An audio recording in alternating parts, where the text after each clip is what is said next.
J. Edgar Hoover publicly said there's no such thing as the mafia. Right. Hoover used to go into, well, one of the reasons, I won't say it's the definite reason, but he used to frequent some places in Manhattan that were mob controlled. For nearly 50 years, America has chased one question. What happened to Jimmy Hoffa? Rumors stacked on rumors, searches came up empty, and the truth seemed lost until former Colombo family captain Michael Franzese spoke. He says he knows who pulled the trigger and where the body went. His claims come from inside the life, and they may be hard to believe. Hoffa's rise to power. Jimmy Hoffa was not a mobster's errand man. He was a builder of power. Born in Indiana in 1913, he left school for brutal warehouse work in Detroit, where he led his first strike before 20, and learned that united workers could force corporations to bend. By 1957, he was president of the International Brotherhood of Teamsters. Under him, the National Master Freight Agreement standardized pay and benefits for hundreds of thousands of drivers and set a model for other industries. The Teamsters became the largest union in America, and Hoffa one of the nation's most influential men. But labor power required muscle, and in mid-century America, that muscle often came from the mob. Local bosses recognized the leverage of a well-timed strike and wanted in. Unionists needed protection from violent backlash. The relationship turned transactional. The Teamsters pension fund swelled to $2.2 billion, and Hoffa loaned millions from it to mob-connected ventures, Las Vegas casinos, construction projects, and front businesses. It fueled influence, profits, and risk. Federal scrutiny followed. In 1967, Hoffa was convicted of attempted bribery, jury tampering, and fraud. Sentenced to 13 years, he served nearly 5 before President Richard Nixon commuted his sentence in 1971. Hardened, not humbled, Hoffa emerged determined to retake the Teamsters. The problem? The mob had grown comfortable with Frank Fitzsimmons, a compliant successor who didn't question where the money flowed. No boss wanted federal attention that would follow Hoffa's return, or to surrender the power gained while he was locked up. Warnings reached Hoffa even in prison, but he refused to back down. After release, he rallied the rank and file who remembered his victories and, more dangerously, threatened to expose how deeply the mob had penetrated the Union. That threat was unforgivable.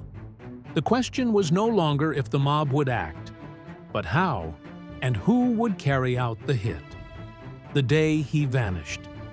July 30th, 1975, Hoffa left home for a 2 p.m. meeting at the Matches Red Fox restaurant in Bloomfield Township, Michigan, supposedly with Anthony Tony Jack Giacalone, a Detroit power, and Anthony Tony Pro Provenzano, a feared Genovese captain and Teamsters figure.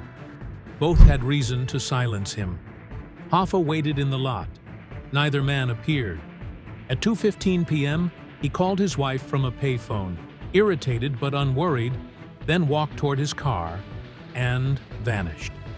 There were no witnesses and no signs of a struggle. Investigators concluded he got into another car with people he trusted. Hoffa knew mob tricks. He wouldn't go with strangers. Someone familiar said the meeting had moved for safety. That trust became the trap. Detroit crime historian Scott Bernstein spent decades on the case and traced Hoffa's route 2 miles north on Telegraph Road to Long Lake, to a property known as the House on the Hill, owned by mob soldier Carlo Licata. It was a place Hoffa knew well from past meetings. According to Bernstein, Billy Giacalone, Tony Jack's brother, picked Hoffa up at the restaurant. Billy had a low profile with law enforcement and a level of trust with Hoffa. Within minutes, they reached the house. Hoffa expected to negotiate his return. Instead, he walked into a decision that had already been made. He knew too much about pension loans, mob control, and the money pipeline. The Mafia doesn't bargain with that kind of leverage. He never walked out. From that moment on, disposal, not debate, was the priority. Theories multiplied. Some claimed Hoffa was buried beneath Giants Stadium. Dramatic, but nothing surfaced when it was demolished in 2010. Others pointed to a Detroit warehouse where fresh concrete was poured after he disappeared, saying he lay inside a 55-gallon drum set in a foundation. Exhaustive searches still found nothing. There were stories of cremation at a mob sanitation site, dissolution in acid, burial in a landfill. Every tale had a source, a confession, a supposed insider. None produced a body. Erasure, not burial, seemed to be the point. Then Michael Franzese spoke and shifted the frame of the investigation. The Hilltop Safe House. Bernstein's map of the day is tight. Hoffa waits, makes his call, is collected by Billy Giacalone, and is driven to Licata's Hilltop House. The choice of location made sense. It was familiar enough to lower Hoffa's guard, and controlled enough to keep outsiders away.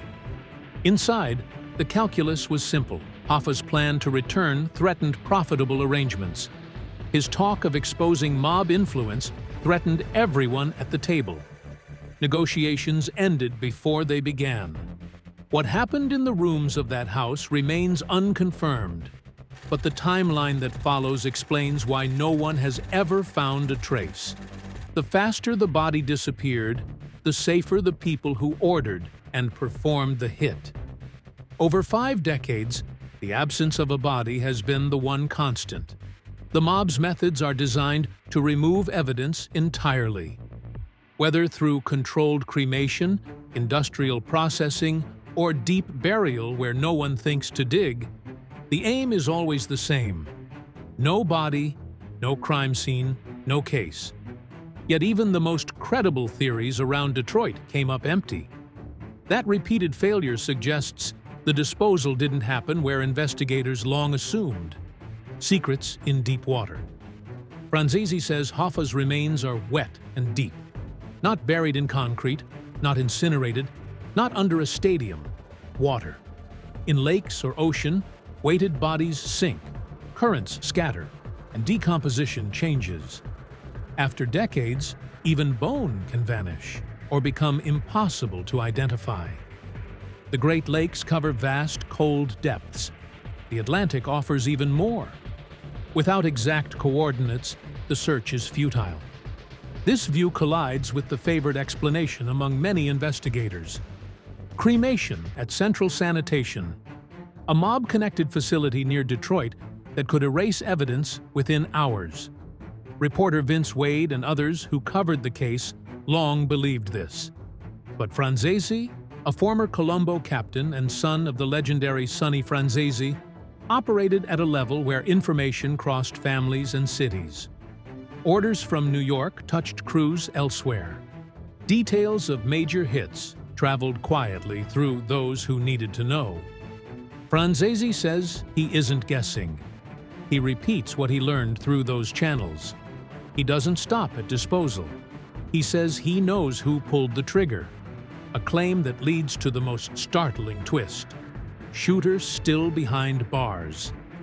Franzese insists the shooter who killed Jimmy Hoffa is alive today, serving time in the American prison system. Not a ghost whose secret died with him, someone real, reachable, and potentially willing, at life's end, to talk. If true, this changes the odds. For years, law enforcement assumed key players had died off, taking the truth with them. A living shooter means a possible confession, a deal, or a deathbed admission that finally connects the last dots. Franzese also says the order came from New York, despite Hoffa's ties to New England's Patriarcha family. The decision, he claims, came from the top and moved down the chain to the men who executed it. That picture clashes with some Detroit-based leads. Bernstein's research points to Anthony "Tony" Palazzolo, a local soldier suspected of using the Hoffa hit to climb to Consigliere. Palazzolo, who died in 2019, was never charged but was repeatedly named by insiders. Truth without legal proof. Knowing and proving are different worlds. Franzese may be certain of the shooter's name and the watery grave. He may have tapes describing the hit. But without physical evidence, prosecutors have little to stand on. Murder has no statute of limitations, but the standard of proof has not changed. Testimony from mob associates is routinely attacked as unreliable. Defense attorneys would challenge memories, motives, and authenticity. Absent corroboration, remains, forensics, or multiple independent witnesses, decades-old claims rarely persuade a jury. This is why the Hoffa case remains stuck. Investigators likely understand the broad outline: who approved the hit, who lured Hoffa, how the cleanup worked. They lack the piece that can be brought into court and survive cross-examination. Until someone provides more than a story, the file stays open but frozen. 50 years, no closure. On July 30th, 1982, 7 years to the day after he disappeared, Jimmy Hoffa was declared legally dead. It allowed his family to settle his estate, but offered no true closure. There is no grave to visit, no resting place to mark. His children, James P. and Barbara Ann, pushed for answers and may never receive them. Hoffa's influence, however, endured.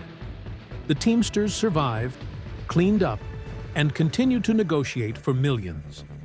Federal oversight in the 1980s and 1990s and RICO prosecutions shrank the mob's reach, ending the old world in which unions and organized crime openly overlap. The labor standards Hoffa fought for still shape American work. The case endures because it shows how power operates in the shadows, and how the distance between what we know and what we can prove can swallow justice. Franzese's claims bring the mystery closer than it has been in years. A body wet and deep, and a shooter who may still be alive in prison. Deathbed confessions happen. Secrets sometimes die. Sometimes they surface. Many landmarks of the story are gone. The Red Fox restaurant was demolished. The house on the hill changed hands. Central sanitation closed long ago. The physical trail has faded, leaving memory, rumor, and a handful of men who may still know the truth. Whether anyone will speak the last piece is the question that keeps the mystery alive. Thanks for watching. Don't forget to subscribe to Epoch Dive for more amazing documentaries.